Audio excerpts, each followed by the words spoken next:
నాన్న ఈరోజు మైండ్ గేమ్లో చిన్న టెస్ట్ పెడతాను, ఓకేనా? టెస్ట్లో ఏంటంటే ఒక ఇంట్లో నలుగురు అక్క చెల్లు ఉన్నారు. ఒక ఇంట్లో నలుగురు అక్క చెల్లు ఉన్నారు, నలుగురు సిస్టర్స్ ఉన్నారు. ఫస్ట్ సిస్టర్ ఏమో టీవీలో బిగ్ బాస్ షో చూస్తుంది, రెండో సిస్టర్ ఏమో చెస్ ఆడుకుంటుంది, మూడో సిస్టర్ ఏమో చదువుకుంటుంది, నాలుగో సిస్టర్ ఏం చేస్తుంది నువ్వు చెప్తావా? నిద్రపోతుందా? నీకు చెప్పినట్టుంది.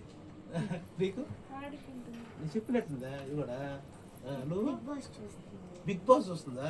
ఫస్ట్ అక్కతో కలిసా అంగాన్సర్ ఆలోచించావు కదా. రెండో అక్క కూడా చెస్ ఆడుతుంది కాబట్టి చెస్కి ఇద్దరు ప్లేయర్ కావాలి కాబట్టి నాలుగు అక్క కూడా చెస్ ఆడుతుంది సార్. నాలుగో అక్క కూడా చెస్ ఆడుతుంది. Right, very good. ఇలాగా తెలివిగా ఆలోచించి ఆన్సర్లు చెప్పాలా, ఏదంటే అది చెప్పకూడదు, ఓకేనా?